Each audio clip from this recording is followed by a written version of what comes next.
It's probably a pretty bad sign when the best episode of a series doesn't involve the main title character in any way. Seriously, Boba Fett does not appear in this episode for even a single second. It goes to show that Disney has done such a terrible job handling the character that having no screen time is an improvement upon whatever else they've been doing. Having said all that, just because this episode is the best in the series doesn't mean that it's actually good. If anything, this episode is merely the least bad. I know that some of you may initially disagree with that assessment, but I would encourage you to watch this video all the way to the end, because I have a feeling that after I've pointed out a lot of the details, you will likely change your mind. And that's because this episode has all the same problems we've come to expect, except in this case, it's significantly worse than normal. Overly heavy reliance on nostalgia, scenes that are dragged out in order to extend the episode length, recycled garbage from other series, a lack of attention to detail, and in general, just some really terrible writing. The Book of Boba Fett is bad. Episode 5.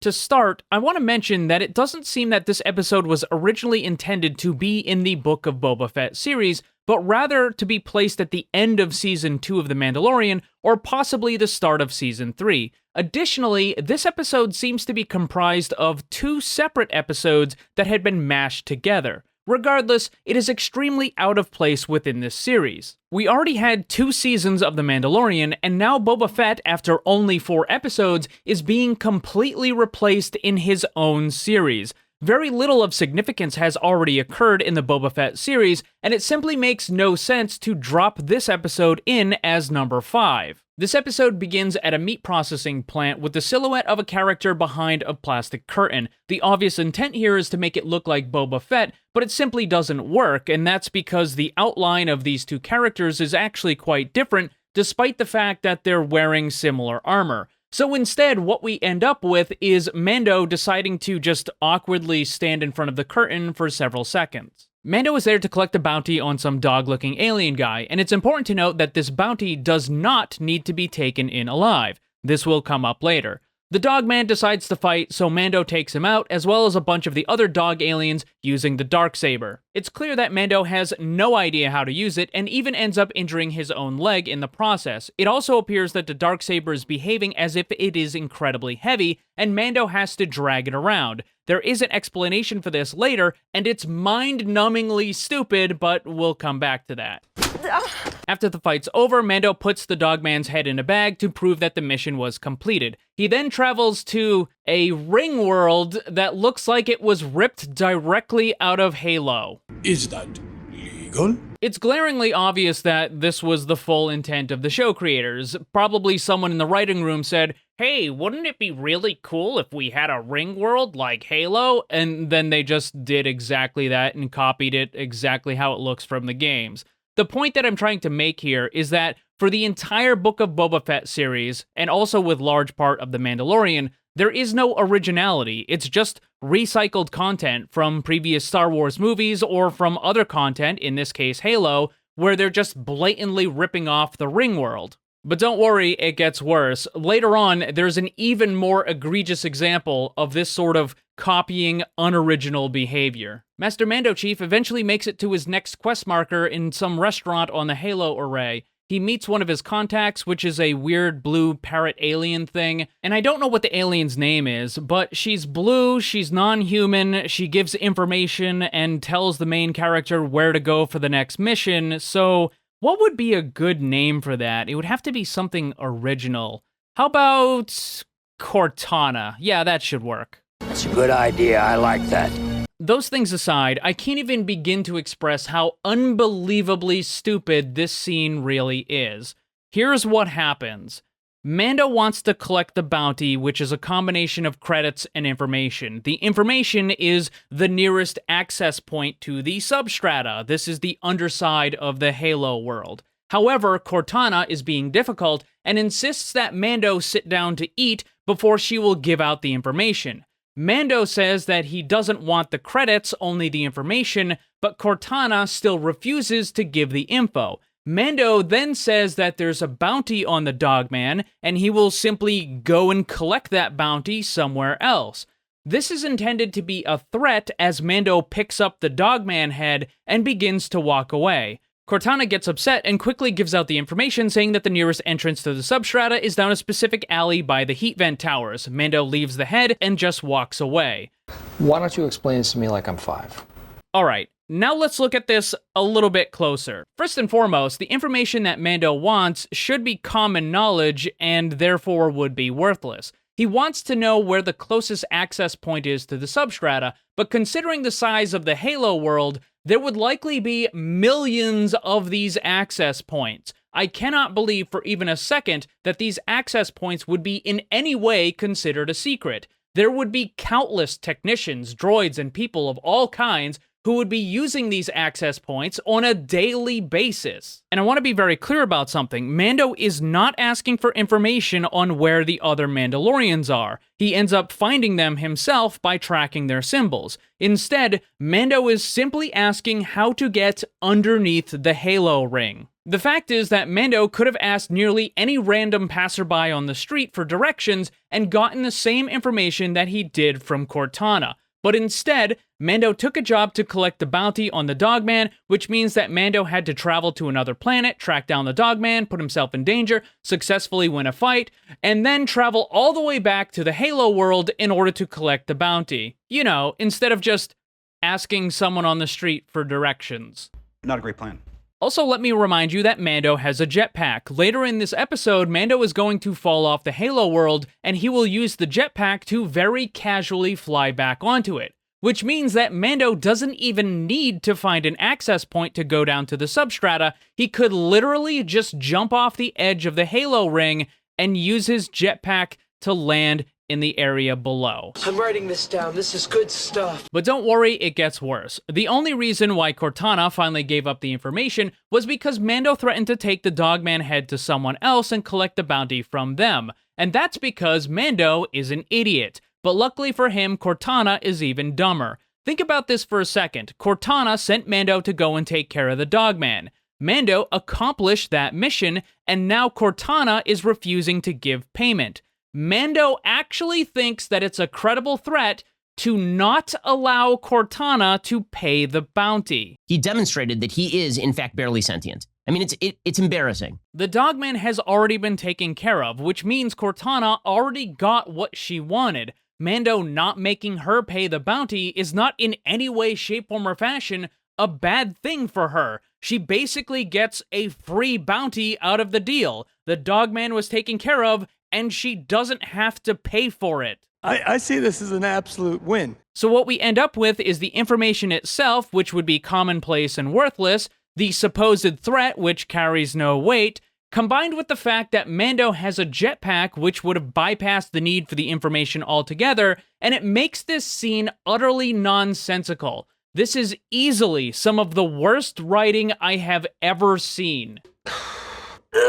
Mando makes his way under the Halo world and follows some markings that lead him to the new Mandalorian hideout. Only 2 of the Mandalorians from the previous series managed to survive, the Armorer and Blueberry guy. Mando shows the Darksaber, and over the next few scenes, we get a truckload of exposition from the Armorer. She explains a prophecy surrounding the Darksaber, that the person wielding it will unite all the Mandalorians, but only if the Darksaber is won in combat, and if it's not, then it will be a curse to all Mandalorians. This is where a very significant retcon occurs. In the final episode of The Mandalorian Season 2, we're told that the Darksaber cannot be gifted, instead it must be won in combat. And this is in direct conflict with what happened during one of the animated series that also involved the Darksaber and Bo-Katan, and that Disney considers to be part of their canon. So they threw away most of the EU, but this particular animated series is still included. After that episode of The Mandalorian aired, viewers, who know a lot more about Star Wars lore than the actual show creators, pointed out that's not how the Darksaber works according to the animated series, and since that's part of Disney canon, it should still be how it works. But funny enough, that animated series was created by Dave Filoni, who is also the executive producer for the Mandalorian series. So not only are the Disney Plus show creators clueless when it comes to Star Wars lore, some of them don't even remember their own stories. Danny kind of forgot it. Regardless, it became pretty obvious, even to the tiny brain show creators, that a retcon was needed in order to re-establish the rules for the Darksaber, and to do that, They threw Bo-Katan under the bus. The armorer then explains that Bo-Katan did have the Darksaber previously, but that ownership was not valid because it was given to her and not won in combat. And then the armorer explains that Bo-Katan is the one primarily responsible for the fall of the entire Mandalorian homeworld because she had the Darksaber when she didn't win it in combat. Boy, that escalated quickly. And if everything up until now wasn't bad enough, this is where it gets really dumb. You've already seen that the show creators completely ripped off Halo in some of the earlier scenes. Well, now, as the armorer is explaining the destruction of the Mandalorian homeworld, we see a flashback that looks nearly identical to what happened in the Terminator movies. You serious? Compare these two scenes for even a few seconds and it becomes incredibly obvious. Again, I have to point out that the entire Book of Boba Fett series is nothing but recycled material from other content. There is nothing original in this series. Is this the sort of thing that you actually want from Star Wars? For those that believe this episode was good, let me ask you a serious question. Are you genuinely satisfied and willing to accept this lazy, talentless regurgitation? Or are you going to demand something better? We're not even halfway done with this episode, and even if you're not convinced yet, just wait, because it gets much worse. Continuing, the armorer asks about the Beskar spear and says that it shouldn't exist because Beskar is intended for armor and not weapons, which sounds incredibly stupid, but it's also a very convenient way for the writers to get rid of the spear so that Mando doesn't have to carry it around anymore. So the armorer melts it down and lets Mando decide what to make in place of it, and he chooses some sort of chainmail armor that he plans to give to Goku. Mando then begins training with the Darksaber, and we get an incredibly stupid answer as to why it appears to be heavy. The armor explains that Mando is not fighting with the Darksaber, but rather he is fighting against it, which is really dumb and makes absolutely no sense. It's absurd.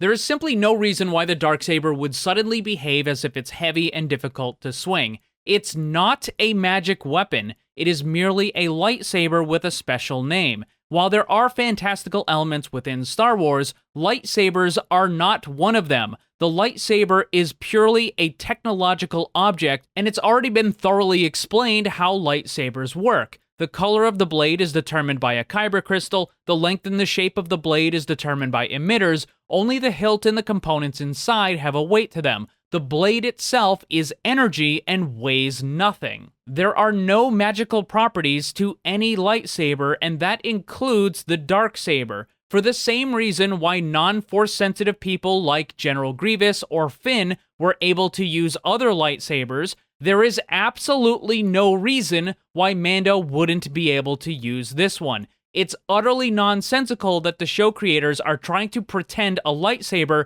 is now somehow magically heavy despite having no basis in Star Wars lore whatsoever. Also, side note, this is the part of the episode where Mando falls off the Halo world and uses his jetpack to get back on it, which he very easily could have done beforehand, meaning there was no reason for him to hunt down the bounty for Cortana. He chose poorly. Continuing, the Blueberry Mandalorian decides to challenge Mando in order to claim ownership of the Darksaber. Mando accepts the duel, which turns out to be pretty much garbage, and that's because Beskar armor is effectively impenetrable by pretty much everything, so both Mando and Blueberry take turns hitting each other with the Darksaber, and it just doesn't do anything. That's disappointing. Mando ends up winning by getting behind Blueberry and holding up a vibro knife to his neck, which makes me wonder why Mandalorian armor, despite being completely impenetrable, was not made in order to cover certain important things like your neck. Madness. Madness and stupidity. But that brings up another good question. If Blueberry challenged and lost, what exactly are the rules here? Is he allowed to challenge again? Is there a time limit? Like once a month? Or does he need to have his membership card stamped, and every 10th mission completed, you get another chance at the duel? Excellent! Regardless, the armorer then asks Blueberry and Mando to give the oath about never removing their helmets, but Mando can't because he's already had to remove it several times. So then the armorer proclaims that he is no longer a Mandalorian, and Mando begs for forgiveness and asks for a way to atone. So then, in true video game questline fashion, the armorer says that in order for Mando to be redeemed, he must travel to the Mandalorian homeworld and go for a swim in the water within the mines. But Mando says that the mines have been destroyed, and the armorer says, too bad, this is the only way you can do it. So Mando grabs his stuff and leaves. But don't worry, it gets worse. We're then treated to a few agonizingly stupid, unfunny, and utterly unnecessary scenes. Since Mando no longer has his own ship, he needs to book passage on a commercial starship. When he tries to board the ship, he is told by a droid that he's not allowed to take his weapons with him, and he must take a ticket and put all of the weapons in checked baggage. This includes the Darksaber.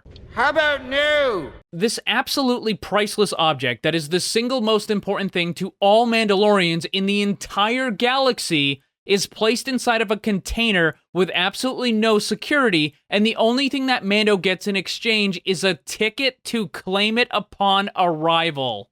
I think it's despicable. I hate everything about it.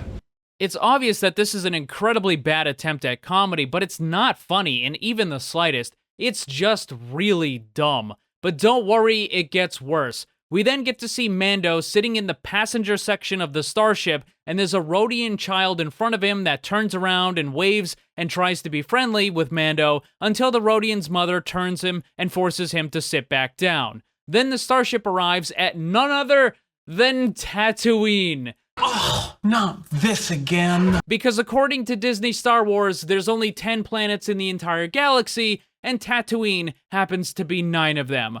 Mando leaves the ship and gives the ticket to the droid so that he can reclaim all of his weapons, and at this point, I was expecting that the Darksaber would be missing, and then Mando would have to go and find whoever took it, but nope, that's not what happened. Instead, Mando gives the ticket to the droid and simply reclaims all of his stuff from the container, including the Darksaber. I'm sorry. What? This completely unnecessary, boring, and stupid sequence eats up about 3.5 minutes of the episode. There is absolutely nothing gained from these scenes. It's just garbage that was meant to extend the length of the episode. What should have happened was a quick scene of Mando getting off of a ship after it already arrived. That would have taken 10 to 15 seconds at most. It would simply show that, yeah, he's now at somewhere else and we're going to continue the story. There was simply no need for all of those stupid scenes to last 3.5 minutes. But what's even dumber is the fact that Mando is acting surprised as if this is the first time he's ever had to give up his weapons in order to get onto one of these passenger starships. Because he doesn't have a ship of his own, and he's been using these starships in order to travel around. And if that's the case, wouldn't he have taken one of those to even get to the Halo ring world? That's how he would have arrived, and he would have needed to give up his weapons on that ship as well. So why is he acting surprised? And he's acting surprised because the writers don't pay attention to detail, because they don't bother to ask questions like, well, how did he even get to the Halo ring world to begin with? If he's just now having to give up his weapons, what method of travel did he use to actually get here in the first place, and why didn't he have to give up his weapons? These are all good questions that a writer should be asking and answering, even if it's just a single line of dialogue. Mando could have said something like, man, I wish I would have been able to catch a ride on that freighter again, or something to that effort that would just kind of explain it away. But no, instead, Mando looks like a complete idiot because he's getting on this starship that he's already used, and yet now he's suddenly surprised that he again has to give up his weapons. On top of an already dumb scene, this doesn't need to be added. It is a tale told by an idiot. Mando visits the weird mechanic lady who's been building a new ship for him. However, upon seeing it, Mando asks, where is the Razor Crest? Which doesn't make any sense, because Razor Crest is not the model of a ship.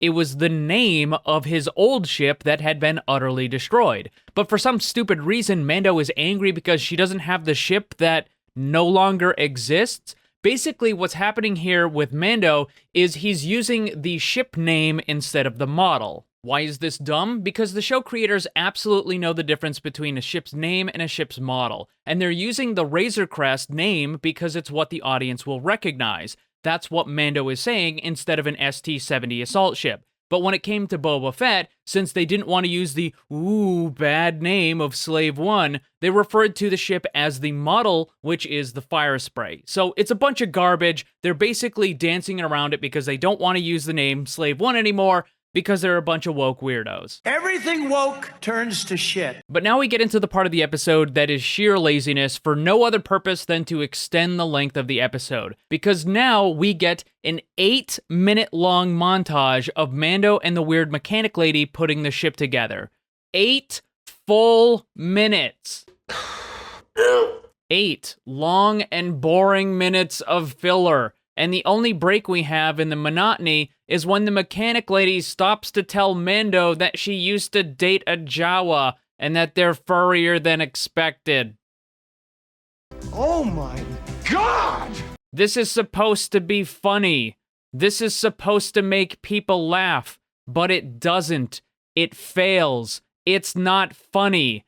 It's weird, it's gross, and it's cringe. Nobody ever wanted to see that shit. I should point out that the reason why you would use a montage is to take a long sequence of events, like training or building something, and you condense it down to a very small time frame so that the audience knows what happened, but you don't have to go through the entire process. However, this show is doing the reverse. It's taking that long process and it's stretching it even further than it needs to be. This entire scene should have been at the very most 1 or 2 minutes, but it's not just the worthless scenes, there's also a very heavy dose of nostalgia bait. The ship that they've been building is from the prequel movies. It's one of the Naboo starfighters, and when Mando goes to test the ship, he takes it on the same route that was used for pod racing in The Phantom Menace. Because once again, nostalgia bait is the only trick in the bag. Something else I couldn't help but notice is just how awful this ship would actually be for a bounty hunter, because there simply is not enough cargo space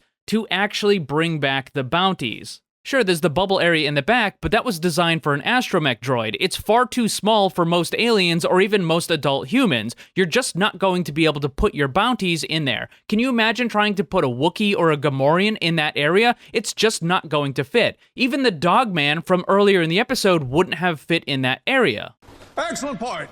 Now, it's pretty obvious that this area was specifically designed so that Mando would have a spot for Goku whenever he gets him back in a future season of The Mandalorian. But you're not going to be able to put any full-size aliens that are going to be picked up as bounties in this area. It's just not going to work. So this starship is a complete and utter failure when it comes to the purpose of bounty hunting. How embarrassing. Continuing, Mando takes the starfighter into orbit around the planet where he waves to the Rodian on the ship, wasting yet more screen time with stupid garbage. And speaking of, that's exactly what the next scene is. Several X-Wings approach Mando and ask him about the registration of his starfighter. This is the same stupid stuff that happened in the Mandalorian series. The X-Wing pilots ask Mando for the registration and beacon number and a bunch of other ridiculous garbage that nobody cares about. This nonsense eats up another 2 minutes worth of screen time until Mando finally presses the turbo button that activates super speed and he just escapes.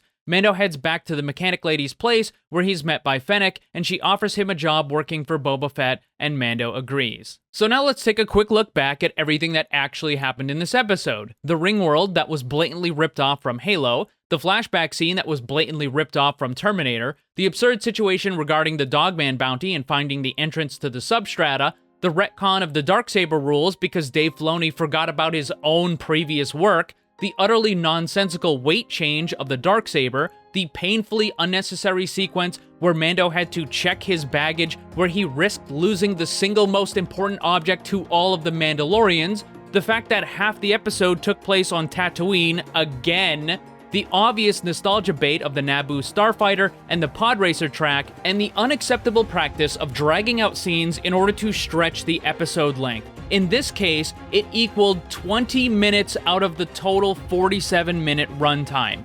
Almost half of the entire episode was needless filler. And again, for anyone that believes this might have been a good episode, I have to ask, is this something that you're satisfied with? Is this lazy, unoriginal, nostalgia-driven, inconsistent, dragged out, recycled garbage something that you are willing to accept? Because I certainly don't. But thankfully, that's the end of episode 5.